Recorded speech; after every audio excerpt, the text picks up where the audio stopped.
चलिए आप सारे बच्चे एक बार ध्यान दीजिए, आवाज देख लीजिए।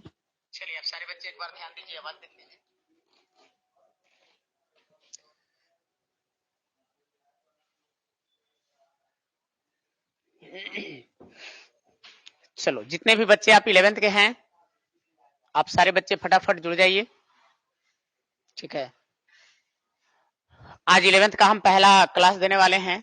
हमें उम्मीद है कि जितने बच्चे भी आप हमारे साथ लाइव जुड़ रहे हैं, आप सभी बच्चों का मैट्रिक में अच्छा प्रदर्शन रहा होगा, आपने अच्छा मार्क्स उठाया होगा, बेहतरीन आपने परफॉर्मेंस दिखाया होगा। और इस उम्मीद से आप हमारे साथ जुड़िए कि आप 10th से 12th में आप बेहतर करें। 10th में आपने तो बेहतर किया ही होगा, लेकिन यदि किसी कारणवश 10th में आपको चूक हो गई हो, कोई गलती आपसे हो गई हो जिसके कारण आपका जो मार्क्स आनी चाहिए वो आपने परसेंटेज नहीं उठा पाया, तो फिर आप एक चीज को, ये भूल को आप 12th में सुधारिए और 12th में सुधारने के बाद आप उससे भी बेहतर करिए। आइए फटाफट आप सारे बच्चे लाइव जुड़िए। लाइव जुड़ने में आप लोग देर ना करो, ठीक है, क्योंकि आज जो हम क्लास लेने वाले हैं बहुत इंपॉर्टेंट लेने वाले हैं। ठीक है, और ये बात आप ध्यान देना बाबू कि आईएससी बिल्कुल अलग होता है। ठीक है, 10th आपने क्या पढ़ा 10th में और क्या आपने नहीं पढ़ा यहाँ पर ए मायने नहीं करता है। हाँ, इसका कहीं कहीं बेसिक इस्तेमाल है, जैसे कि आप 10th में पढ़े होंगे ट्रिगोनोमेट्री। ठीक है, सुनिएगा, विजय जी को फोन करके रोहित को दे दीजिए, हम व्हाट्सएप पर भेज देते हैं। चलिए 2 मिनट थोड़ा सा बाबू आवाज में कुछ बच्चा कह रहा है कि आवाज में थोड़ी दिक्कत है, तो 2 मिनट मैं देख लेता हूँ। हालांकि आवाज ऐसी तो सही ही लग रहा है।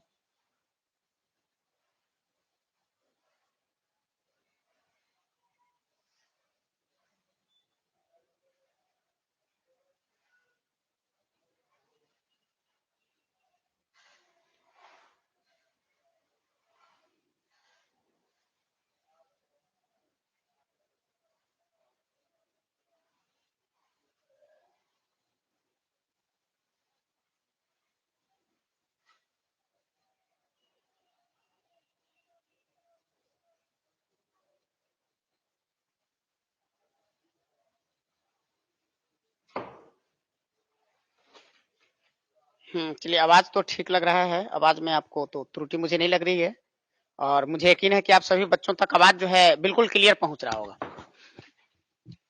10th में आपने जो है ट्रिगो पढ़ा होगा बाबू आपने, और आपने कोऑर्डिनेट पढ़ा होगा, है ना, थोड़ा सा आपने प्रोबेबिलिटी पढ़ा होगा, ये सब जो चीज है आपने अर्थमेटिक एपी आपने पढ़ा होगा, ये सब जो चीज है आपको यहाँ पर इस्तेमाल है। ट्रिगो आपने जो पढ़ा है, ठीक है, वो आपका यहाँ पर 12th का बेसिक होता है। 10th में जितना आपने ट्रिगोनोमेट्री आपने पढ़ा, साइन कॉस टेन, 0 डिग्री का मान, 30 डिग्री का मान, 60 डिग्री का मान, 45 डिग्री का मान, 90 डिग्री का मान, ये यहाँ पर ये सब बेसिक में आएगा।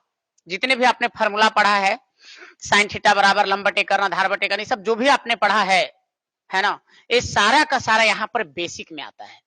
यहाँ पर आपने मैट्रिक में आपने पढ़ा है सिर्फ साइन थीटा के बारे में। यहाँ पर आपको आएगा sine 2 theta, sine 3 theta, sine 4 theta, sine 10 theta, 100 theta, n theta भी आप ले सकते हैं। यहाँ पर आपका हर तरह का एंगल, जैसे यहाँ पर हम एक ट्रिक बता देंगे, आपने 0 से लेकर के 90 डिग्री तक आपने जो है स्मार्ट टेबल आपको याद होगा, हम एक ट्रिक बता देंगे, कॉन्सेप्ट बता देंगे, 0 डिग्री से लेकर के 180 डिग्री के बीच का सारा वैल्यू आप निकाल लोगे। यानी यहाँ पर ज्यादा से ज्यादा जो भी हम टॉपिक आपको मैथमेटिक्स में आपको पढ़ाएंगे, ज्यादा से ज्यादा आपका ट्रिकली पढ़ाएंगे, समझ गए। क्योंकि जैसे आपको मान लिया जाए कि आपको ये कह दिया कि 1040 डिग्री का मान बताइए, साइन 1040 डिग्री का मान क्या होगा, या कोई आपसे ये कह देगा कि tan 3150 डिग्री का मान बताइए क्या होगा। इतना बड़ा बड़ा वैल्यू आपसे पूछ देगा, या आपसे कहेगा कि आप साइन 7.5 डिग्री का मान निकाल के बताइए, या कोई आपसे ये कह देगा कि tan 22.5 डिग्री का मान निकाल करके बताइए। यहां पर जो पढ़ना है ट्रिगोनोमेट्री काफी विस्तृत क्षेत्र है, मैं एक टॉपिक की चर्चा मैं कर रहा हूं। ऐसे आपने 10th में साइन कॉस टैन कॉट ये सब आपने बहुत पढ़े हैं, पर यहां जो पढ़ना है 11 सेक्शन में, ये मैं बता रहा हूं कि क्या पढ़ना है। आपने 0 से 90 डिग्री तक ही आपने 10th में पढ़ा होगा, पर यहाँ पर आपका 180 डिग्री तक पढ़ना है। 120 डिग्री का मान, 135 डिग्री का मान, 180 डिग्री का मान, इस सारा 150 डिग्री का मान, टोटल का टोटल, इतना ही नहीं। जैसे मान लिया जाए कि आपको ये कह दे कि साइन 420 डिग्री का मान निकाल के बताइए, या आपको कह दे कि tan 750 डिग्री का मान आप निकाल के बताइए, या आपको कह देगा कि cot 1500 डिग्री का मान निकाल करके बताइए, या आपको कह देगा sec 3000 डिग्री का मान निकाल के बताइए। एक ट्रिक बताएंगे, इसके बाद जो है चाहे 3000 डिग्री का है चाहे 3 लाख डिग्री का मान कहे, आप जो है फंसोगे नहीं। यानी यहाँ जो भी टॉपिक जो पढ़ना है वो काफी विस्तृत में पढ़ना है, समझ गए। जैसे मान लिया जाए कि आपने कोऑर्डिनेट पढ़ा, जैसे हम तो ये तो त्रिकोणमिति पर हमने आपको अभी बता रहा है कि भाई आपको त्रिकोणमिति में क्या पढ़ना है, ठीक है। जैसे यहाँ पर 3 थीटा 2 थीटा ये सब पढ़ना है। आप पढ़े होंगे sine 90 plus theta, sine 90 minus theta करके आपने फॉर्मूला पढ़ा होगा। कॉस 90 माइनस थीटा आपने पढ़ा होगा, है ना। कॉस 90 प्लस थीटा आपने पढ़ा होगा। इसी प्रकार से सभी 6 निष्पत्ति में आपने फॉर्मूला पढ़ा होगा, पर यहां पर ही पढ़ना है साइन 180 माइनस थीटा फॉर्मूला क्या होता है, कॉस 180 माइनस थीटा क्या होता है, टेन 180 प्लस थीटा क्या होता है, कॉट 180 प्लस थीटा क्या होता है। यानी यहां पर पढ़ना है 180 पर, 270 पर, 360 पर। आपने पढ़ के आए हैं बाबू आपने 90 पर, हम आपको 90 पर भी बताएंगे, 180 पर भी बताएंगे, 270 पर भी बताएंगे, 360 पर भी बताएंगे। ये रटने की जरूरत आपको नहीं पड़ेगी। एक बात आप दिमाग में याद रख लेना कि मैथमेटिक्स रटने की चीज नहीं है। जो बच्चा मैथमेटिक्स को रटने का जुनून जिसके माथा पर सवार हो गया, जो माथा दिमाग में बैठा लिया कि मैथमेटिक्स को रट जाना है, वो सिर्फ रट सकता है, अच्छा नहीं, बेहतर प्रदर्शन नहीं कर सकता है। परसेंटेज उठा लेगा पर बेहतर प्रदर्शन वो नहीं करेगा। यदि आपको अच्छी करनी है, बेहतर प्रदर्शन करनी है, तो मैथमेटिक्स को रटना नहीं है, समझना है। ये समझने वाली चीज है, रटने का प्रयास आपको थोड़ा सा भी नहीं करना है, समझ गए। ये मैं आपको थोड़ा सा इसका मैं एरिया बता रहा हूं कि यहाँ पर आपका इसका कहां से कहां तक आपको पढ़ना है, समझ गए। आपको पढ़ना है, इसी में आपको फॉर्मूला आएगा साइन ए प्लस बी, फॉर्मूला आएगा साइन ए माइनस बी आएगा, टेन ए प्लस बी, टेन ए माइनस बी, समझ गए। ये पूरी की पूरी, ये जो 11th में जो आपको हम ट्रिगोनोमेट्री पढ़ाएंगे, एट 12th में आपका जो है कि पूरा का पूरा 100% इस्तेमाल है। यदि आपने 11th में थोड़ा सा मेहनत में यदि आपने कोताही कर दिया तो फिर आप समझ लो कि 12th में फिर आप गड़बड़ा जाओगे। इसलिए करके जो ये चीज हम बताएंगे, सबसे बड़ी चीज यहाँ चैप्टर कोई भी स्टार्ट करने से पहले आपको 2-3 बात समझना बहुत जरूरी है।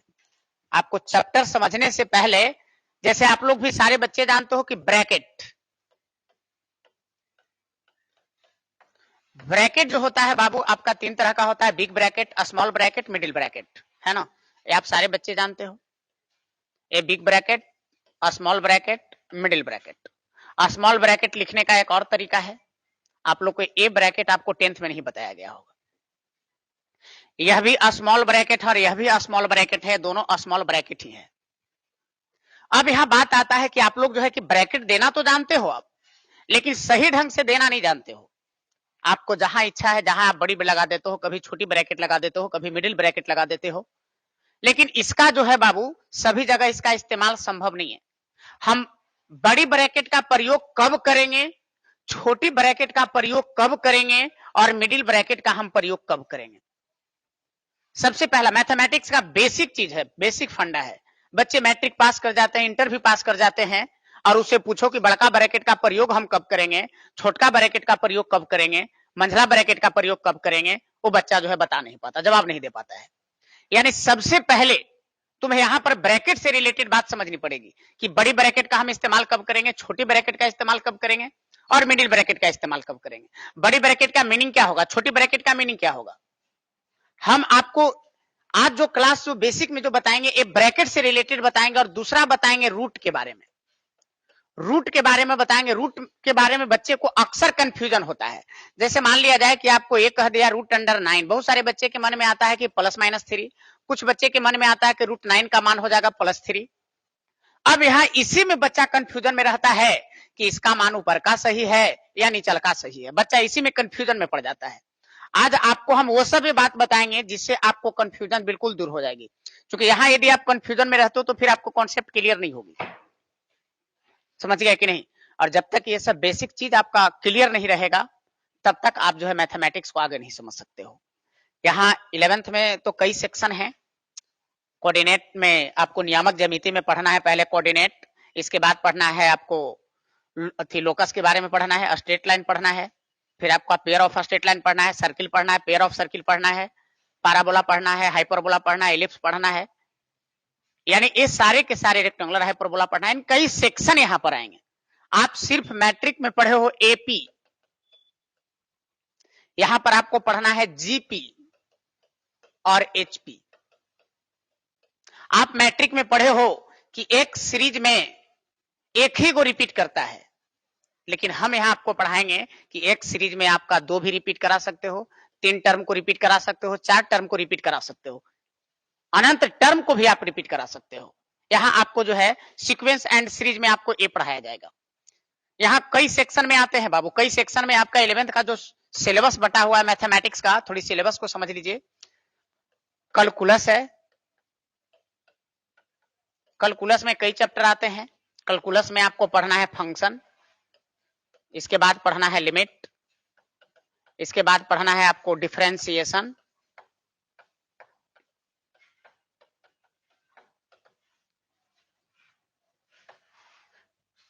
यानी कई सेक्शन आपको इसमें पढ़ना है जिसमें इसमें आता है।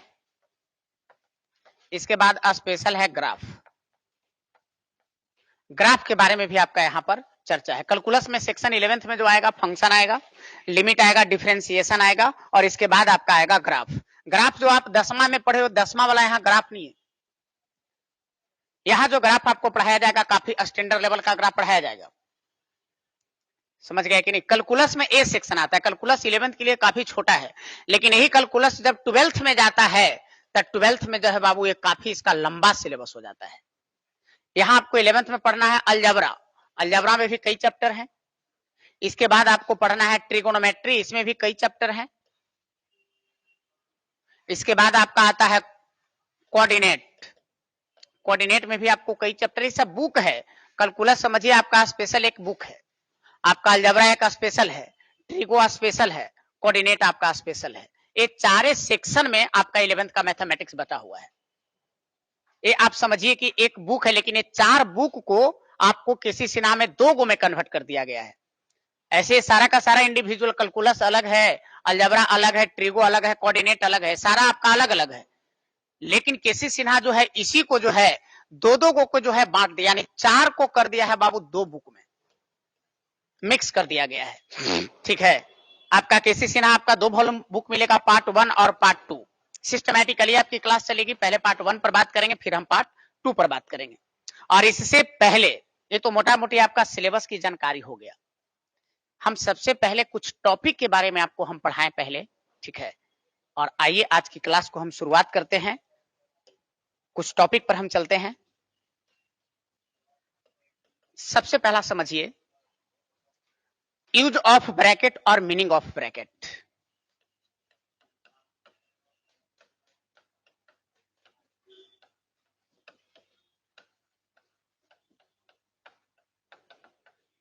मीनिंग ऑफ ब्रैकेट बहुत इंपॉर्टेंट है, और इसके बाद आपको हम पढ़ाएंगे यूज ऑफ ब्रैकेट।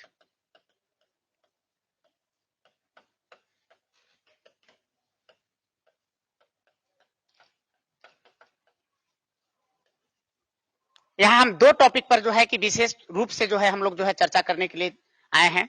सबसे पहला meaning of bracket, use of bracket. इसका हिंदी होता है, ब्रैकेट माने होता है बाबू कोष्ठ, कोष्ठ का अर्थ,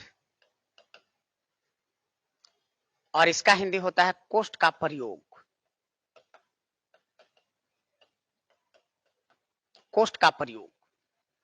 यानी सबसे पहला इसका मीनिंग समझिए कि ब्रैकेट का मीनिंग क्या होता है। बड़ी ब्रैकेट दे दिया, इसका जैसे मान लिया जाए कि आपको ऐसा दे दिया x बिलोंग्स टू, आपको दे दिया 2 से लेकर के 10 तक, कुछ कुछ आपका यहाँ सैम्बल आएगा, ठीक है।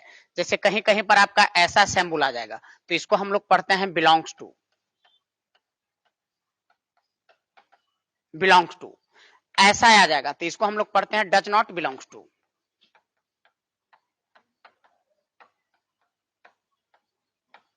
Does not belongs to. कहीं कहीं आपको ऐसा आ जाएगा, इसको हम लोग पढ़ते हैं ऑल ऑफ। कहीं कहीं आपको ऐसा आ जाएगा तो इसको हम लोग पढ़ते हैं ऑल ऑफ एक्स। कहीं कहीं आपको ऐसा दे देगा,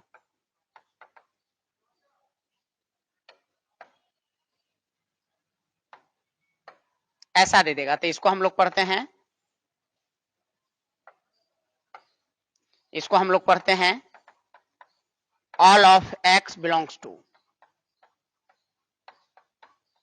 यानी कई ऐसे ऐसे संकेत आएंगे, हम कहीं कहीं पर ऐसा इसका इस्तेमाल करेंगे, इसको हम लोग पढ़ते हैं डेट इज।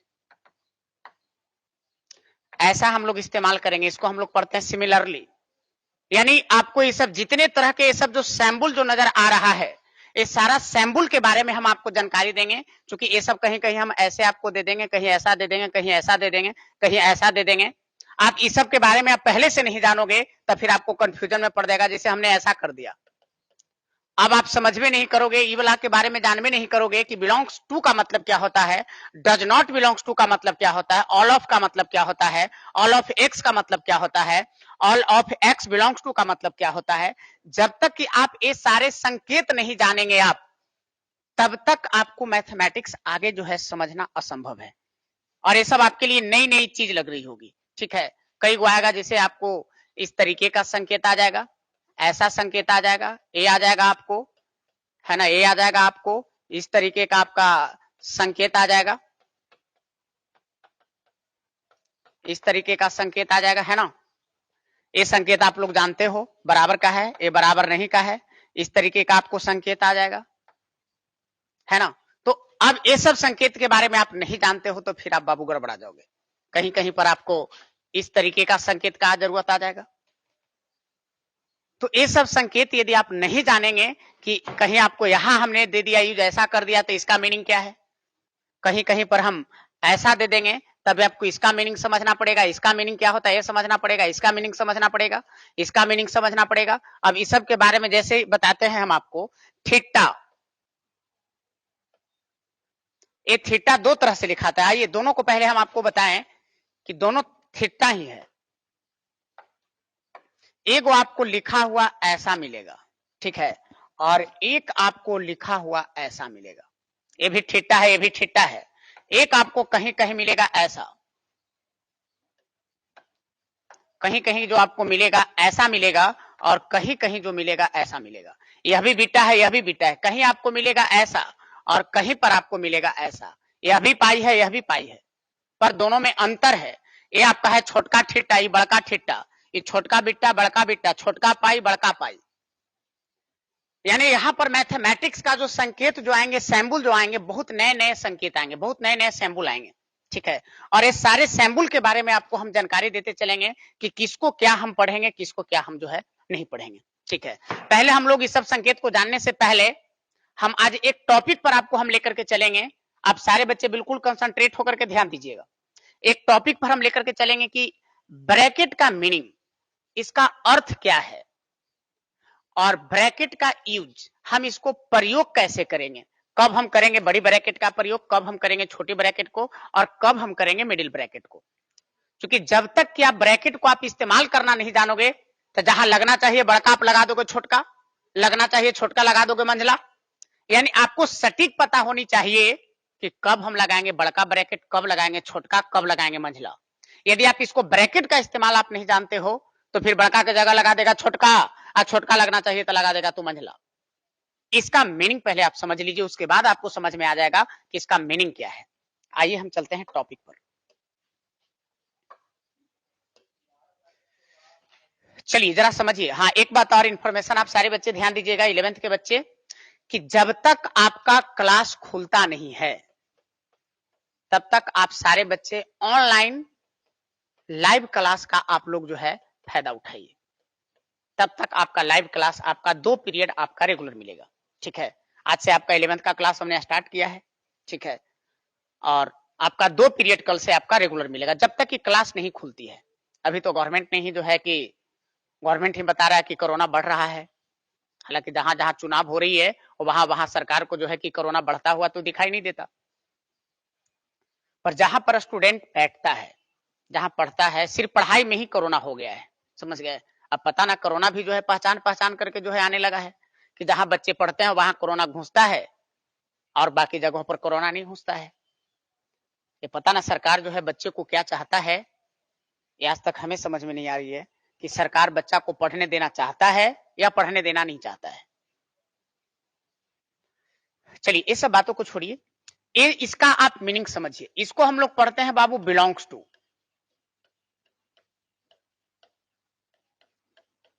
बिलोंग्स टू, है ना। जैसे ऐसा कह देगा, आगे दे दिया ऐसा, हम इसको पढ़ेंगे x belongs to,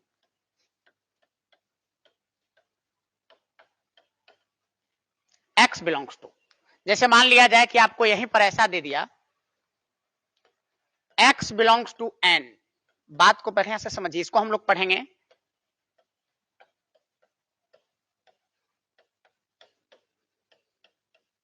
x belongs to N.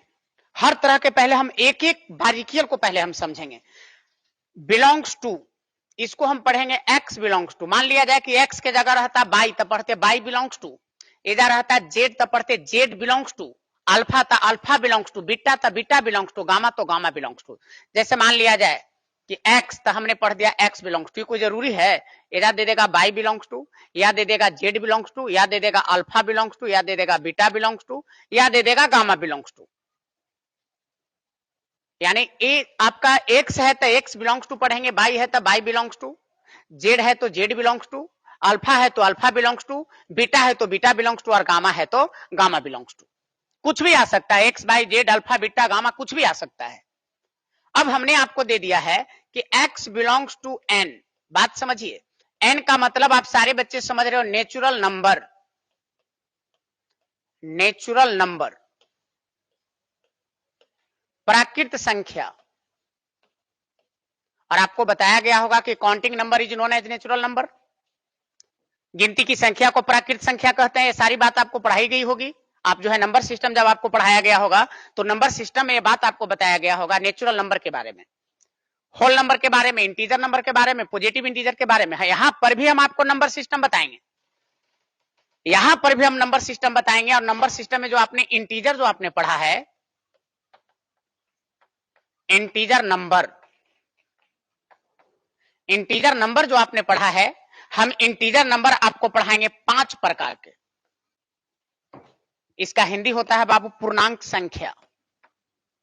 ऐसे आपने पढ़ा होगा पूर्णांक संख्या 2 ही प्रकार के, धनात्मक और ऋणात्मक, पर यहां पर आपको हम पूर्णांक संख्या 5 प्रकार के पढ़ाएंगे। हम आपको यहां पर रियल नंबर के भी बारे में चर्चा करेंगे। रियल नंबर यानी वास्तविक संख्या, याद करिए आप लोग को पहले चैप्टर में आपका नंबर सिस्टम में पढ़ना था रियल नंबर। तो यहां जो हम रियल नंबर, आप रियल नंबर के भी बारे में पढ़े होंगे, धनात्मक और ऋणात्मक, पर यहां हम वास्तविक संख्या भी आपको हम पढ़ाएंगे 5 प्रकार के। यानी आप ये समझ लो कि यहां नंबर सिस्टम नहीं, यहां हम आपको पढ़ाएंगे ऑपरेशन ऑफ नंबर सिस्टम। संख्या पद्धति को चीर फाड़ कर देना है कि कौन कितने प्रकार के होगा, कब हम इसको प्राकृत कहेंगे, कब नहीं कहेंगे, बटा में रहेगा तो प्राकृत होगा कि ना होगा, दशमलव में होगा कि ना होगा। जैसे मान लिया जाए कि 4.6 दे दिया, अब यह प्राकृत होगा कि नहीं होगा, -5 दे दिया, या -5 बटा में 8 दे दिया, या √7 दे दिया। अब यहां पर हमको उसका नेचर समझना पड़ेगा कि प्राकृत संख्या किस रूप में होता है और किस रूप में नहीं होता है, क्योंकि यहां नंबर सिस्टम का भी हमको बहुत जरूरी है। जैसे हमने यहां दे दिया x बिलोंग्स टू n, कहीं कहीं आपको दे देगा x belongs to w, x belongs to r, दे देगा x बिलोंग्स टू i, दे देगा x बिलोंग्स टू q। अब आप जानोगे तब ना कि w कौन संख्या है, r कौन संख्या है, i कौन संख्या है, q कौन संख्या है, x बिलोंग्स टू दे दिया z, तो z कौन संख्या है। अब आप ये जान ही नहीं रहे हो कि W हम कौन संख्या से सूचित करते हैं, W से कौन संख्या को, R से हम कौन संख्या को सूचित करते हैं, Z से कौन संख्या को सूचित करते हैं, Q से कौन संख्या को सूचित करते हैं, I से कौन संख्या को हम सूचित करते हैं। जब तक कि आप इसके बारे में नहीं जानोगे तब तक आप उसका अर्थ नहीं निकाल सकते हो आप, और जब इसके बारे में आप जान जाओगे तब इसका अर्थ आप खूब अच्छी ढंग से आप लिख सकते हो। तो नंबर सिस्टम भी हमें जरूरी है, ठीक है। हम इंटीजर भी आपको पढ़ाएंगे, तो यहाँ 5 प्रकार के पढ़ाएंगे। 5 को इंटीजर कौन कौन होता है जोड़ लीजिएगा आप। Positive integer, negative integer, non positive integer, non negative integer, और आपका जो है नॉन इंटीजर नंबर। यानी आप हिंदी में इसको समझिए, धनात्मक पूर्णांक, ऋणात्मक पूर्णांक, अधनात्मक और ऋणात्मक शून्येतर पूर्णांक। वास्तविक के भी बारे में यदि हम बात करें तो वास्तविक संख्या भी 5 प्रकार के, धनात्मक वास्तविक, ऋणात्मक वास्तविक, अधनात्मक वास्तविक और ऋणात्मक वास्तविक का शून्येतर वास्तविक। वास्तविक संख्या भी 5 प्रकार का होता है, positive real number, negative real number, non positive real number, non negative real number और नॉन जीरो रियल नंबर। वास्तविक संख्या भी यहाँ 5 प्रकार का होता है। यानी जो भी यहाँ टॉपिक आपको हम पढ़ाएंगे, ठीक है बाबू, उसको बढ़िया से हम ऑपरेशन करेंगे। जो संख्या हमने हेडिंग दे दिया तो फिर समझिए कि उसको जड़ से लेकर के लास्ट तक इसको जो है अंत कर देंगे, ठीक है। तो अभी हम सबसे पहला चीज आपको इसका हम मीनिंग समझा रहे हैं। Belongs to x, belongs to x, belongs to n, इसका मीनिंग पहले आप ठीक से समझिए।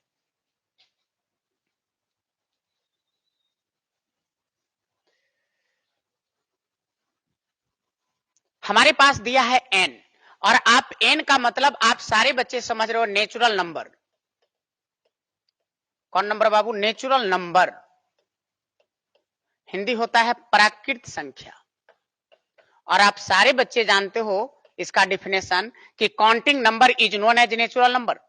गिनती की संख्या को प्राकृत संख्या कहते हैं। यानी आपका एन का मान होता है 1 2 3 4 5 डॉट डॉट डॉट, ए आपका हो जाएगा, एन का मान आपका ए हो जाएगा। और ये बात आप सारे बच्चे जानते हो कि प्राकृत संख्या यानी natural number is always positive, यानी प्राकृत संख्या जो है हमेशा धनात्मक होता है।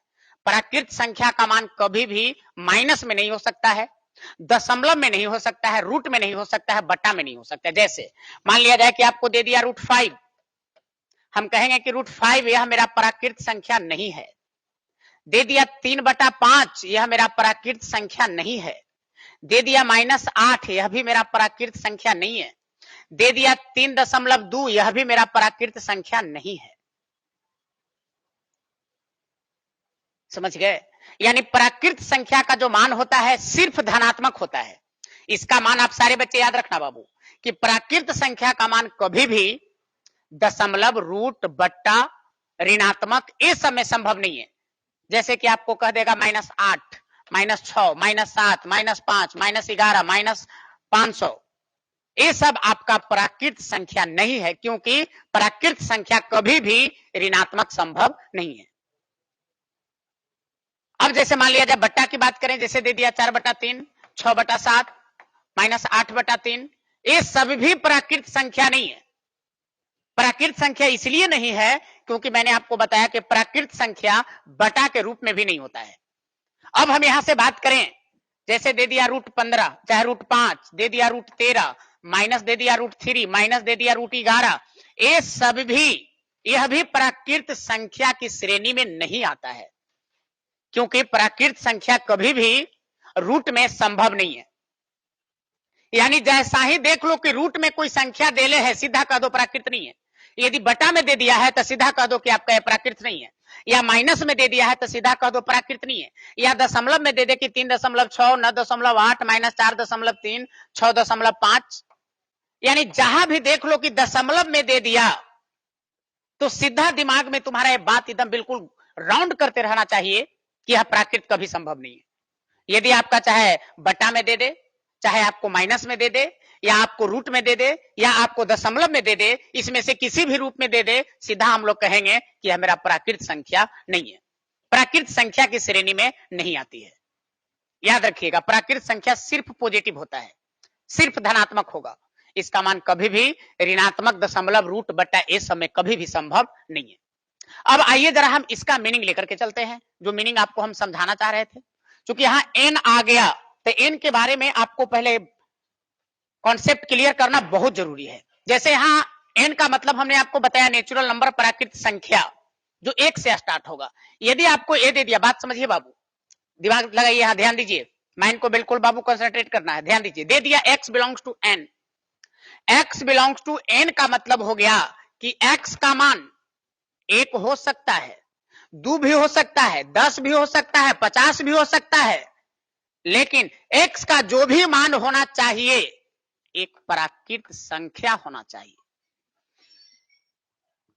यदि दे दिया है x बिलोंग्स टू n, इसका मतलब है कि जो भी x का मान आएगा वह एक प्राकृत आएगा।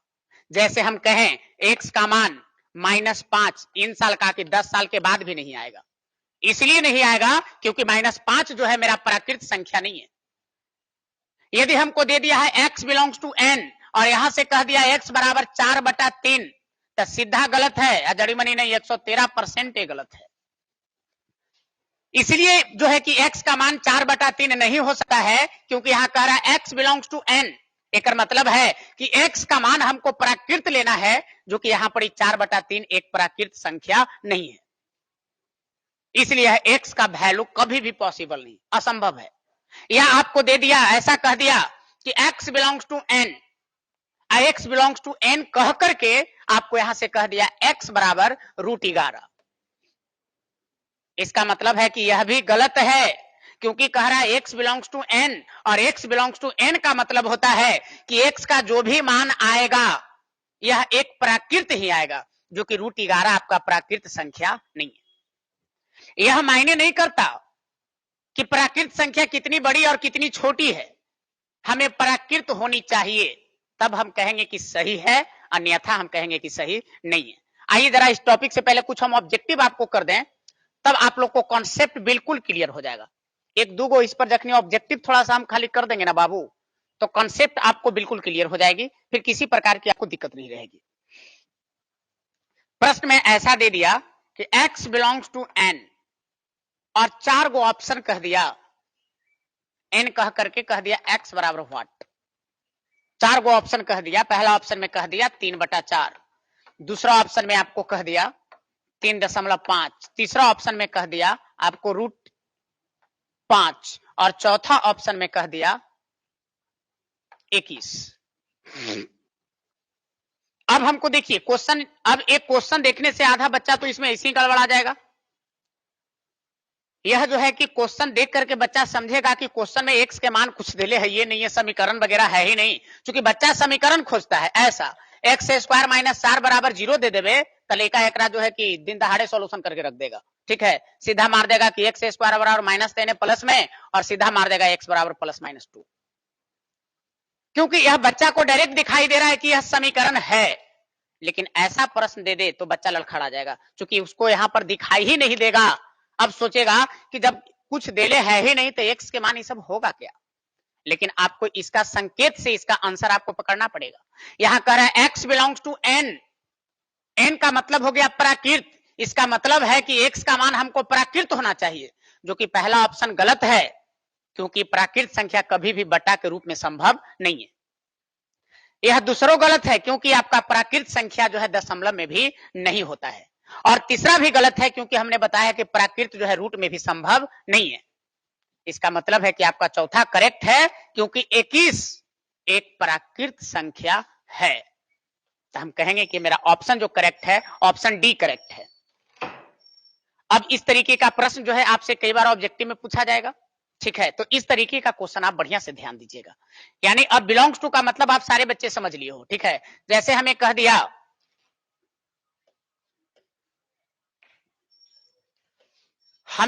x बिलोंग्स टू n, या कह दिया हमें x बिलोंग्स टू w, या हमें कह दिया x बिलोंग्स टू r, या हमें कह दिया x बिलोंग्स टू z, है ना। यदि n दे दिया हम ये समझेंगे कि यहां पर इसका मतलब हो गया कि x का मान एक प्राकृत संख्या होगा, n दे दिया तो। यदि हमको दे दिया w तो हम कहेंगे कि x का मान एक पूर्ण संख्या होगा, पूर्ण संख्या होगा। यदि हमको दे दिया r तब हम कहेंगे कि x का मान एक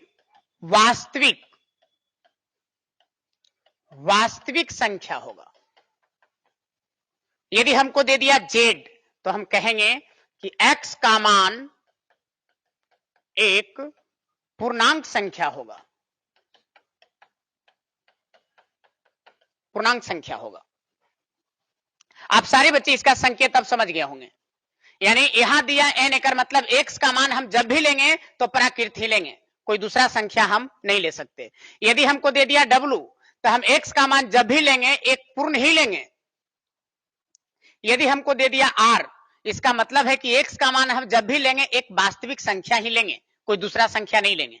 और हमें दे दिया x बिलोंग्स टू z, तो z का मतलब होता है बाबू पूर्णांक संख्या। आप लोग जानते हो कि पूर्णांक संख्या को जो है हम लोग z से भी रिप्रेजेंट करते हैं और i से भी रिप्रेजेंट करते हैं पूर्णांक संख्या को। यदि हमें दे दिया x बिलोंग्स टू z, इसका मतलब है कि x का मान जब भी होगा तो आपका एक पूर्णांक संख्या होगा, इसके अलावा जो है कोई दूसरा संख्या संभव नहीं है। तो आप सारे बच्चे बिलोंग्स टू का मतलब समझ गए। ऐसा कह दे, आइए कुछ और संकेत समझिए। x does not belongs to n। पहले ये सब मीनिंग ही लोग को समझ लीजिए कि ये लोग का आखिर मीनिंग क्या होता है। जब इसका आप मीनिंग बढ़िया से जान जाओगे तो इसके बाद आपको बाबू क्लास में दिक्कत नहीं होगी। दे दिया x belongs to n, does not belong to. जैसे आप इसी चीज को समझिए, x बराबर 5 और x बराबर नहीं है 5 के, यानी x इक्वल टू 5 और x does not equal to 5। इसका मतलब यह है कि x जो है 5, x का मान 5 है, 5 के बराबर है, और इसका मतलब है कि x का मान 5 नहीं होगा। उसी प्रकार से इसका मीनिंग हो जाएगा बाबू कि x बिलोंग्स टू n। हम इसका मीनिंग की बात करें तो x का मान जो भी होगा, यानी इसका मीनिंग हो जाएगा कि x का मान एक प्राकृत संख्या होगा। और हम इसका मीनिंग की बात करें, इसका मीनिंग की बात करें तो x का मान एक प्राकृत संख्या नहीं होगा। मीनिंग आप इसका बढ़िया से समझ लीजिए, ये दोनों का मीनिंग। क्योंकि इसका आप मीनिंग समझ जाओगे बाबू तो फिर आगे चल के आपको किसी प्रकार की दिक्कत नहीं होगी, और ये सब संकेत आपको हमेशा आता रहेगा। ठीक है, इसका मतलब हो गया बाबू कि x बिलोंग्स टू n। इसका मतलब है कि x का जो भी मान होगा एक प्राकृत संख्या होगा। और एक कह दिया x does not belongs to n, इसका मतलब है कि x का मान कभी भी प्राकृत संख्या संभव नहीं है। प्रश्न यहां से दो तरह से बनता है, और दोनों तरह का प्रश्न का जवाब आप बढ़िया से पहले ध्यान देना। इसका मतलब हो गया कि x का मान प्राकृत ले सकते हैं, और इसका मान यह हो गया कि हम x का मान प्राकृत कभी भी नहीं लेंगे। आइए जरा इस पर हम कुछ ऑब्जेक्टिव देख लेते हैं।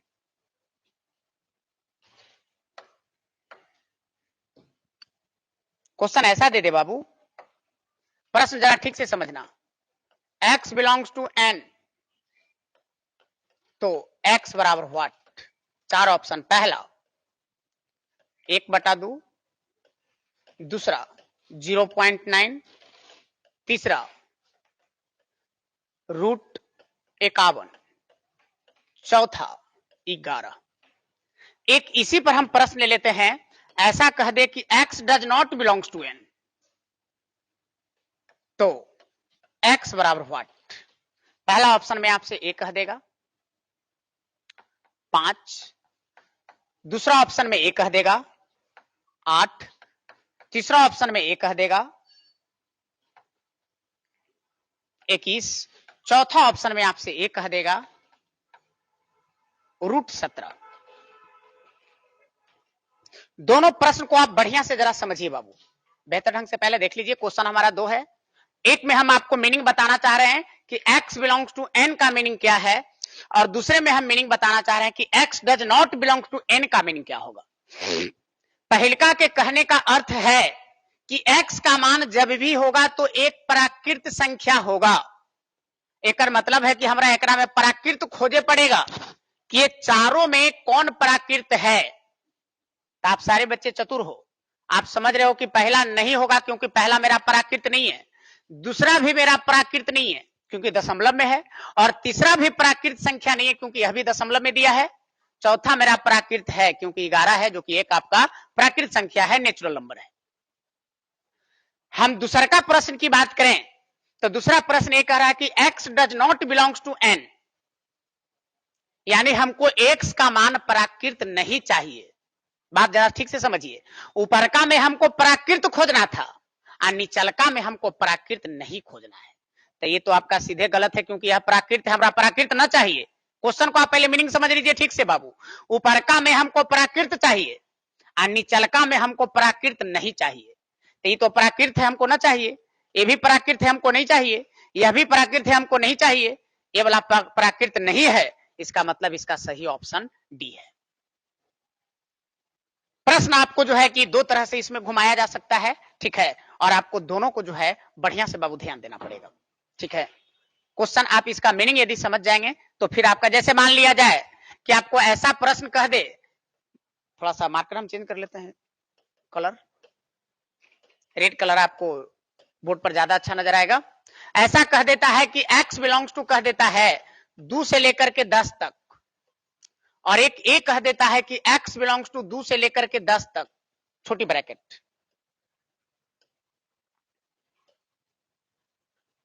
और एक आपका ए कह देता है x belongs to 2 10 middle bracket. अब आप इसका मीनिंग समझ लो। 3 प्रश्न हमने दिया है, प्रश्न में ज्यादा फासला नहीं। जैसे ये देखिए 2 तरह के हमने प्रश्न दिया था, एक हमने दिया बिलोंग्स टू, एक हमने दिया डज नॉट बिलोंग्स टू। यहां पर हमने 3 तरह का प्रश्न दिया। एक प्रश्न में हमने लगा दिया बड़ी ब्रैकेट, एक प्रश्न में हमने लगा दिया छोटी ब्रैकेट, और एक में हमने लगा दिया मिडिल ब्रैकेट। अब यहां से आपको समझना है कि बड़ी ब्रैकेट और छोटी ब्रैकेट और मिडिल ब्रैकेट क्या तीनों सेम है या अलग अलग है। इसका मीनिंग जरा आप लोग जरा बढ़िया से ध्यान दीजिए, सारे बच्चे ध्यान दीजिए। चलिए इसको हम जरा हटा देते हैं, तब आप इसका मीनिंग समझ पाओगे। ध्यान देना बाबू। जैसे हमको ए दे दिया कि x बिलोंग्स टू ए से बी, बड़ी ब्रैकेट, ए से बी। इसका मतलब एक बात और बहुत अच्छी बात हम बताना चाहते हैं, और ये सब चीज आपको जो है एरर यानी गलत चीज को पहचानना पड़ेगा। जैसे एक आपको दे दिया 2 से 10, बात को बढ़िया से जरा देखिए, और एक दे दिया आपको 10 2।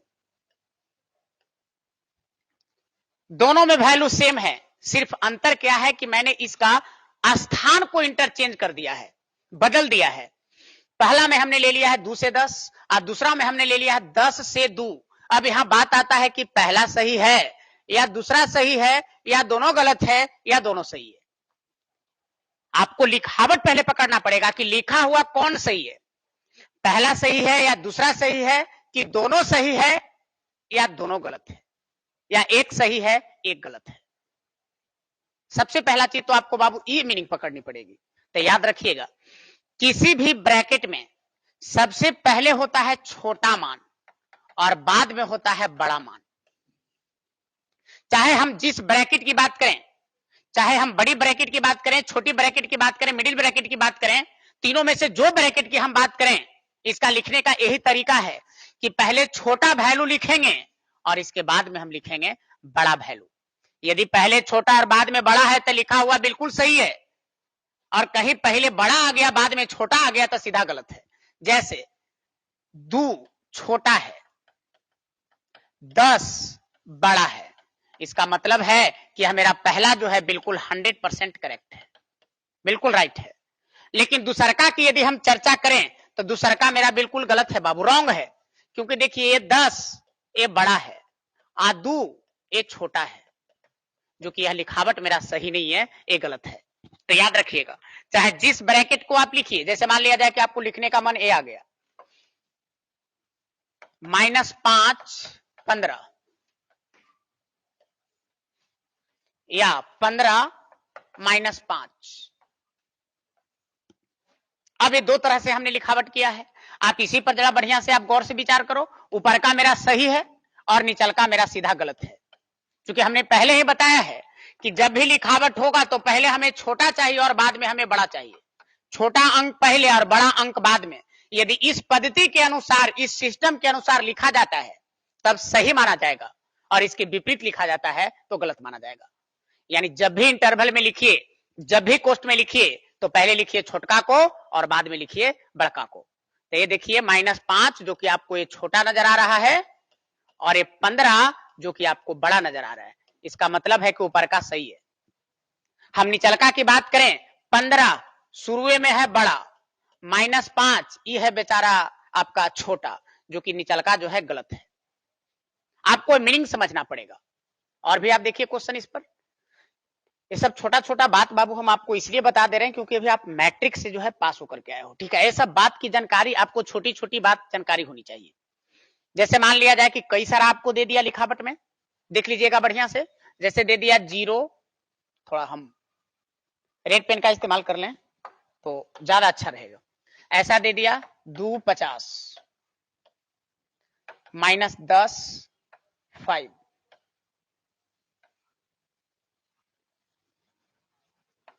8 3 4 5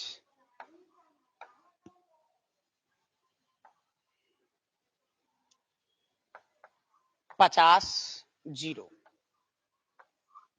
चलिए, कई तरह का हमने जो है सैंपल हमने ले लिया है, कई तरह का हमने एग्जाम्पल ले लिया है, और इस सारे एग्जाम्पल को आप जरा बढ़िया से जरा ध्यान दो। अब इसमें कौन लिखा हुआ सही है, कौन लिखा हुआ गलत है, इस पर जरा गौर करो, ध्यान देना। आप सारे बच्चों को हम पहले ही बता चुके हैं कि जांचने का तरीका, जांचने का एक ही तरीका है कि पहले हमको छोटा वाला चाहिए और बाद में हमको बड़ा वाला चाहिए। पहले छोटा बाद में बड़ा।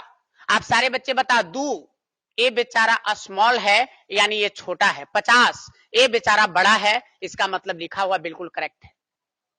-10 ये बेचारा छोटा है। 5 ये बेचारा बड़ा है, इसका मतलब लिखावट बिल्कुल 100% करेक्ट है।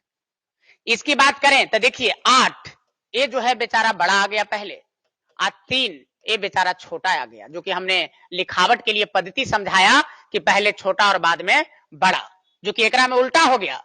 छोटका को आना चाहिए था पहले, यानी 3 को आना चाहिए था पहले, 8 को आना चाहिए था बाद में, जो कि ये उल्टा आ गया। इसका मतलब सही नहीं, यह लिखावट मेरा गलत है। 4 5 ये बिल्कुल करेक्ट है, देख लो आप लोग, 4 5 बिल्कुल सही है, क्योंकि ये 4 पहले छोटा है और बाद में बड़ा है, सही है। 50 और 0 ये सीधा गलत है, क्योंकि 50 यह एक बड़ा संख्या है, 0 यह छोटा संख्या है, जो कि लिखावट गलत है। क्योंकि लिखावट में हमको पहले आना चाहिए था छोटका को और बाद में आना चाहिए था बड़का को। यदि हम इसको ऐसा लिखा हुआ रहता 0 50 तो सीधा सीधा सही माना जाता, ठीक है। लेकिन इसको पोजीशन को बदल दिया गया, इसलिए यह लिखावट सही नहीं, यह गलत है। हमें यकीन है कि आप सारे बच्चे लिखने का तरीका जो है आप समझ गए होंगे, ठीक है, कि हम ब्रैकेट में किसी भी संख्या को हम कैसे रिप्रेजेंट करेंगे। क्योंकि बाबू देखिए, यह इसलिए भी जरूरी हो जाता है क्योंकि ब्रैकेट जो होता है ये बहुत आपको आगे काम देगा, समझिए। हम इसी में जब कैलकुलस पढ़ाएंगे तो इसी में आपको एक टॉपिक का हम चर्चा करेंगे, उसका नाम है रेंज। रेंज बताएंगे, तो रेंज में भी आपको ये बात को हम समझाएंगे कि minimum value to maximum value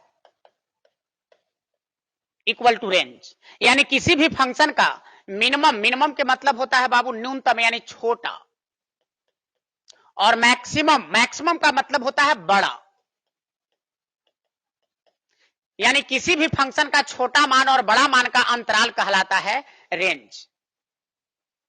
हम आपको कैलकुलस में ये बात को पुनः समझाएंगे, ठीक है, कि जब भी इंटरवल में हमको आना चाहिए तब पहले आना चाहिए छोटा वाला और बाद में आना चाहिए बड़ा वाला। पहले छोटा और फिर आना चाहिए बड़ा, यदि तब ये सही माना जाएगा। कहीं तुमने ऐसा कर दिया कि पहले बड़ा अंक को ले लिया और बाद में आपने छोटा अंक को ले लिया, तो यह लिखावट बिल्कुल गलत है। यह जो है पहले यदि आपने बड़ा ले लिया बाद में छोटा ले लिया तो यह लिखावट गलत है। जब भी लेना पड़ेगा पहले छोटा और बाद में बड़ा। यह जरूरत हमें पड़ेगा कैलकुलस में भी, और यहां भी हम इसको आपको बताने चल रहे हैं। ब्रैकेट बताने के बाद हम एक मेथड आपको पढ़ाएंगे जिसका नाम है बेवी कर्व। बेवी कर्व मेथड, ये नई मेथड है, आपको सुनने में भी नया नया लग रहा होगा, है ना। बेवी कर्व मेथड पहले आपको हम पढ़ाएंगे, ठीक है। और बेवी कर्व मेथड आप सारे बच्चे तभी समझ पाओगे जब आपको ब्रैकेट के बारे में ज्ञान रहेगा कि कब हम बड़का ब्रैकेट लगाते हैं, कब छोटका लगाते हैं। हम हालांकि इसको चाहे तो शॉर्ट में आपको समझा देंगे, छोटी सी बात लगाने का तरीका सीख लीजिए। 2 मिनट की कॉन्सेप्ट है, बहुत बड़ा चीज नहीं है, समझाने के लिए हम तो बहुत आपको समझाया, है ना। लगाना है बड़का ब्रैकेट। याद रखना है, या तो समीकरण बराबर रहेगा या तो बराबर न रहेगा, दो ये बात होगा। लाठी से तो कोई के मारेगा तो या तो मर जाएगा या तो न मरेगा, दो ही बात होगा। किसी को एक्सीडेंट हो गया तो एक्सीडेंट से यदि किसी को धक्का लगा या तो बेचारा बच जाएगा या तो मर जाएगा, दो ही बात होगा। तब कोई भी आप समीकरण ले लो, दो बातें होंगी, या तो उसमें बराबर का साइन रहेगा या तो बराबर का साइन नहीं रहेगा। जैसे मान लिया जाए कि कह दिया कि x बराबर 5, एक को कह दिया x does not equal to 5, यानी एक कह रहा है कि x 5 के बराबर नहीं है। अच्छी बात है, 5 के बराबर नहीं है, तब 5 के बराबर नहीं है तो या तो यह 5 से बड़ा रहा होगा या तो 5 से छोटा रहा होगा। जैसे मान लिया जाए कि बहुत सारे बच्चे हैं, इसमें राम नाम का जो लड़का है यह जो है श्याम का बेटा नहीं है। मान लिया जाए रामू ले लो, रामू जो है ये श्याम का बेटा नहीं है, तब कोई ना कोई को तो रामू ही बेटा रहा होगा ना, चूंकि टपक थोड़े गया होगा। बात को आप समझिए, यानी एक कह रहा है कि रामू जो है श्याम का बेटा नहीं है।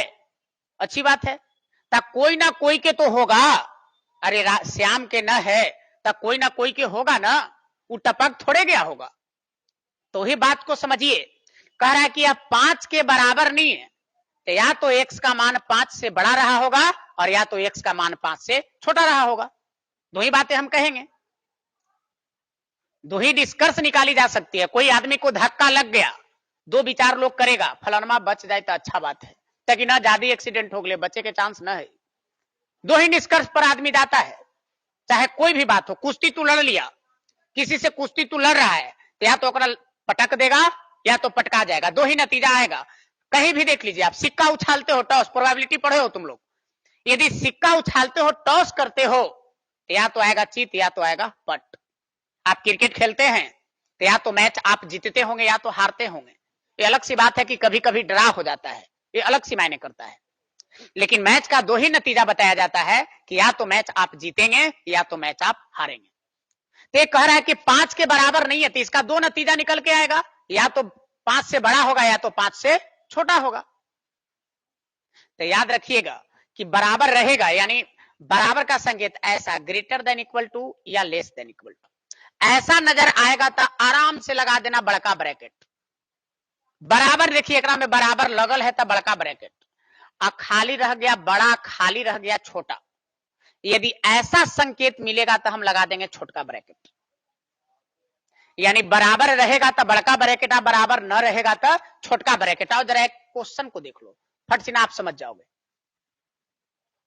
ऐसा कह दिया कि 2x plus 3 greater than equal to 8x plus 9। अब रह गया एकरा में ब्रैकेट लगाने की बारी। तो देखो एकरा में बराबर का साइन है ना, एक मतलब ये हो गया बाबू कि हम बड़का ब्रैकेट लगाएंगे। और कहीं ऐसा प्रश्न दे देता x plus 3/5 less than 8x plus 9, एकरा में देखिए बराबर का साइन न है, एक मतलब एकरा में हम लगाएंगे छोटका ब्रैकेट। यानी बराबर रहेगा तो बड़का ब्रैकेट, और बराबर न रहेगा तो छोटका ब्रैकेट। हम इसके बारे में अगले जो वीडियो, अगले जो हम क्लास लेंगे कल, फिर मेरा कल रहेगा क्लास 9 बजे से। याद रखना आप सारे बच्चे लाइव, आप सारे बच्चे जुड़िएगा, ठीक है। कल जो हम क्लास लेंगे, आज तो पहला क्लास था इंट्रोडक्शन में, ये सब छोटी छोटी बात की जानकारी देने में ही समय हमारी चली गई, ठीक है। अगला जो वीडियो लेंगे उसमें आपको इसकी मीनिंग पूरी हम बताएंगे, ठीक है। एक कंफ्यूजन वाली बात पहले कॉन्सेप्ट क्लियर कर देंगे, है ना, कि हम बड़का ब्रैकेट कब लगाते हैं, छोटका ब्रैकेट कब लगाएंगे, मंझला ब्रैकेट को हम कब लगाएंगे, है ना। बड़का ब्रैकेट का मतलब क्या होता है, छोटका के मतलब क्या होता है, मंझला के मतलब क्या होता है। अब जैसे मान लिया जाए कि आपको दे दिया √16 दे दिया, अब एक मान प्लस माइनस 4 होगा कि √16 के मान खाली 4 होगा, है ना। ये सब कंफ्यूजन वाला क्वेश्चन है, बच्चे अक्सर गड़बड़ा जाते हैं। कुछ बच्चा मार देगा कि नहीं वाला सही है, कुछ मार देगा कि नहीं वाला सही है, लेकिन एग्जैक्ट एक्सप्लेनेशन पता नहीं रहता, सिर्फ अंथा ये मार देता है। आप √x², ये बात आपको पढ़ा दिया जाता है कि स्क्वायर से रूट कैंसिल लेकर मार दो आंसर x, जो कि 113% ही सीधा गलत है, सही नहीं है। सीधा है आपका मारा हुआ आंसर गलत है। आपने पढ़ा होगा 10th में, सर जी पढ़ाए भी होंगे कि √x² पढ़ाया गया होगा आपको कि स्क्वायर से रूट कैंसिल हो गया, इसका आंसर आ गया x। जो कि यह सही नहीं, यह गलत है। आखिर तो इसका मान क्या होगा, x नहीं होगा तो इसका मान क्या होगा। तो ये सारी बात हम अगले वीडियो में बताएंगे, है ना। ये सब बात आपको छोटी छोटी बात है, लेकिन समझदारी वाली बात है, समझना चाहिए, ठीक है। और आप सारे बच्चे हमारे साथ वीडियो में लगातार बने रहें, इसके लिए आप सभी बच्चों को धन्यवाद, थैंक यू। यदि क्लास अच्छी लगी हो तो आप सारे बच्चे एक बार लाइक वाला बटन दबाइए। आप हमारी चैनल पर नए बच्चे हैं तो सब्सक्राइब जरूर कर दीजिए बाबू। हमारा चैनल का नाम है डीडीएस एजुकेशनल ग्रुप। आप ज्यादा से ज्यादा बच्चों को आप इंफॉर्मेशन दे दीजिए। दोस्त यार है, गांव घर का बच्चा है ना, अभी घर पे बैठा हुआ है, क्लास नहीं चल रहा है, लाइव क्लास हमारे साथ जुड़ करके अपना सिलेबस को मेंटेन कर सकता है। कंटिन्यू आपकी क्लास चलेगी, ठीक है।